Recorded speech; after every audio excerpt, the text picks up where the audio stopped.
레이간 여러분 안녕하세요. 요한수입니다. 세계적으로 동성애에 대해서 처벌하는 모습 보여드리겠습니다. 먼저 인도네시아입니다. 인도네시아가 회교 국가예요.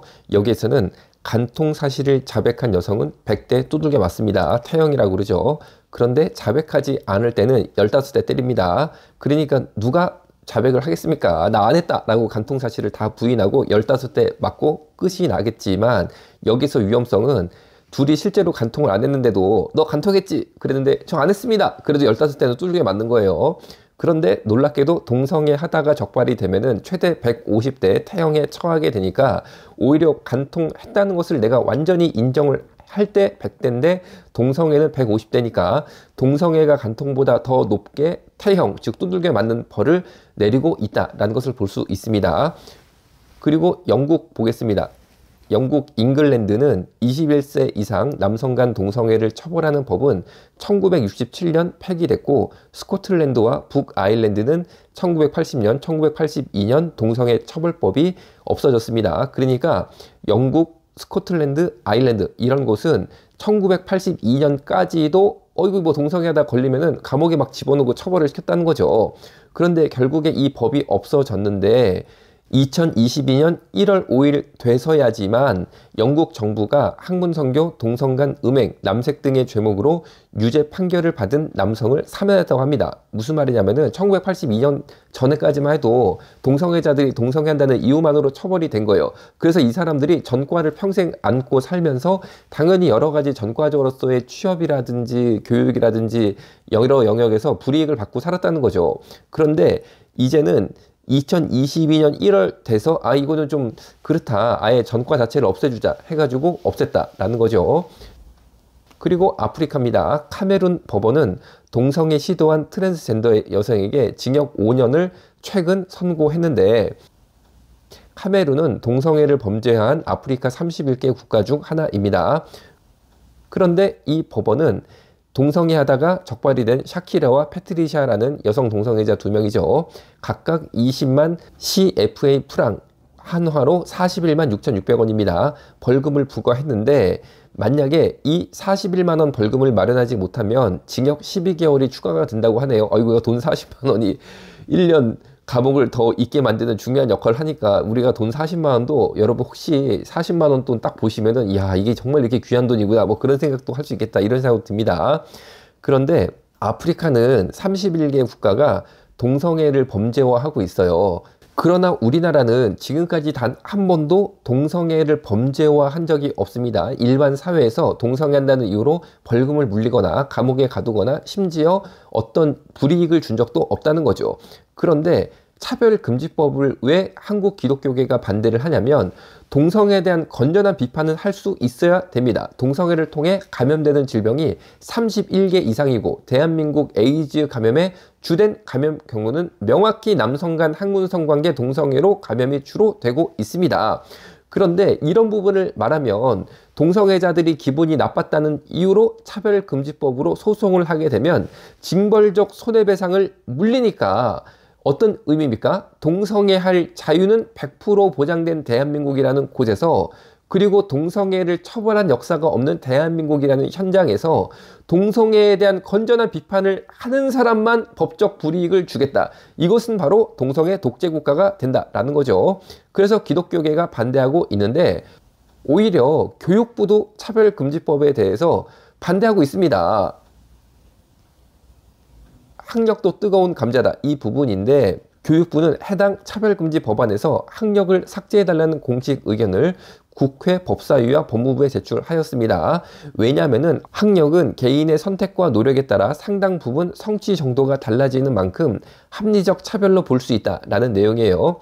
기업을 대변하는 한국경영자 총연합회도 학력이나 고용 형태 등을 차별금지 사유로 규정하는 것은 사기업의 자율 경영을 제약한다며, 불합리한 차별이 아닌 합리적 차이까지 포괄적으로 금지하는 건 역차별을 낳는다는 입장입니다. 무슨 말이냐면은, 기업에서 직원을 뽑는데 예를 들어서 한국의 명문대학을 나온 사람이 있을 수 있죠. 그리고 저기 예를 들어서 아프리카에 정말 뭐랄까 그 안에서도 좋은 대학이 많이 있겠지만, 아프리카에서도 정말 조금 우리가 인정하기 어려운 대학 있잖아요. 그런 대학을 졸업한 사람이 있습니다. 그런데 그 사람이 이 기업에 예를 들면 삼성이라고 볼게요. 입사를 하겠다라고 원서를 냈어요. 그러면은 삼성이라는 한국 기업 입장에서는 한국의 대학을 졸업한 사람을 더 선호할 수 있겠죠. 아프리카에도 좋은 대학이 많지만 그런 대학이 아니고 정말 인정할 수 없는 그 기업에서 볼 때, 이 대학은 우리가 정상적으로 볼 수 없다 라는 곳에 졸업생이 있을 수도 있어요. 그런 경우는 당연히 누구를 뽑겠습니까? 한국의 삼성에서 볼 때 인정할 수 있는 대학을 졸업한 사람을 뽑겠죠. 그런데 아프리카에서 삼성 눈에 볼 때 도무지 인정할 수 없는 그런 대학을 졸업한 학생이 아니 이거 나를 왜 차별하냐, 왜 학력을 차별하냐 해서 차별금지법으로 소송을 하게 되면은 삼성이 징벌적 손해배상을 물린다는 거예요. 그래서 이 부분에 대한 문제 제기에 대해서 법안을 대표 발의한 장혜원 의원, 정의당 의원이죠, 측은 학력은 노력만의 문제가 아니라 개인이 처한 상황과 환경에 따라 달라진다라고 반박을 한다고 합니다. 그러니까 장혜원 의원은 입사 혹은 취업에서 여러 가지 차이를 두게 되면은 아니 그거는 생각해봐라. 학력이라는 것은 노력만의 문제가 아니다. 개인이 처한 상황과 환경에 따라 달라지는 거니까 차별하면 안 된다. 그냥 아프리카에서 기업에서 정말 인정할 수 없는 그런 대학 출신이던 아니면 한국의 좋은 대학 출신이던 그거 가지고 사람 뽑으면 안 된다. 이런 입장이에요. 그런데 여러분 이거는 저는 정말 좀 문제가 많이 보이거든요.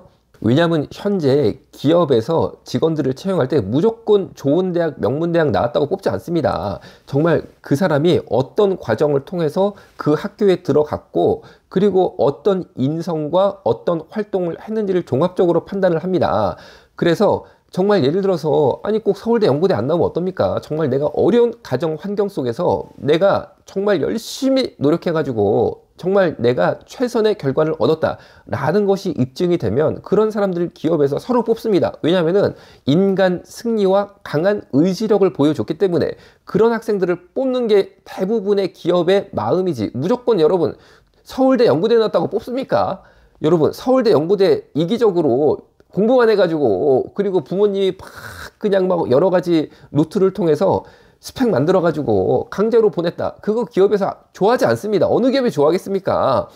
그런데 차별금지법의 또 다른 무서운 점은 차별 행위가 있었다라고 피해자가 주장하면 그런 행위가 없었다는 것을 상대방이 입증해야만 합니다. 입증 못하면은 집니다. 저는 이런 차별금지법의 면면을 살펴보면은 꼭 공산주의 사회를 보는 것 같습니다. 여러분, 공산당이 어떤 당입니까? 북한이 어떻게 학생들을 관리합니까? 북한에서는 고3이 되면 대학 갈 사람, 대학 못 갈 사람을 공산당이 정해줍니다. 공산당이. 그래서 너는 대학을 가야 돼. 너는 대학 갈 필요 없어. 이거를 학생들이 정말로 원해서 내가 필요한 학과를 지원해서 열심히 노력해서 공부해서 공정하게 시험을 보는 게 아니고 당이 정해줍니다. 여러분, 정말 말이 좋아서 차별금지라고 해서 학력의 차이를 없애겠다라고 하지만 결국에는 이것이 공산주의하고 뭐가 다른지 저는 참 의구심이 듭니다. 그런데 포괄적 차별금지법은 제가 볼 때 공산당하고 뭐가 다를까 싶어요. 어떤 학생이 있다고 생각해 볼게요. 열심히 10대, 20대 때 정말 최선을 다해서 노력을 했습니다. 그래가지고 뭐 명문대학을 나왔다고 생각을 해볼게요. 그 친구가 왜 이렇게 열심히 공부를 했겠습니까? 당연히 이 학교를 졸업하면 내가 원하는 기업에 들어갈 수 있겠지라는 꿈 때문에 10대, 20대 세월을 다 쏟아부었습니다. 그런데 막상 졸업을 해가지고 원서를 내보니까 포괄적 차별금지법 때문에 이거 정말 아무것도 아니게 됐다고 생각해 볼게요. 야, 너 이 학교 나온 거 필요 없어. 야, 포괄적 차별금지법 봐봐. 너 같은 애 뽑으면은 오히려 기업이 소송당하거든. 너 필요 없어. 이렇게 나온다 그러면 내 인생 사기당한 거 아니겠습니까? 세상의 젊은이들의 꿈과 노력이 사기당하는 법이 자유주의 사회에 있어서야 되겠습니까? 그런데 안타깝게도 교육부와 재계는 좀 열심히 투쟁하는 모습이 없어요. 오히려 기독교계만 열심히 투쟁을 하고 있는 것 같은데 정말 여러분 이 법이 생겼을 때 우리 젊은이들의 꿈, 미래 어떻게 될지 다시 한번 생각해보고 우리가 더 기도하고 막아야 될 줄로 믿습니다. 오늘 여기서 마치겠습니다. 감사합니다.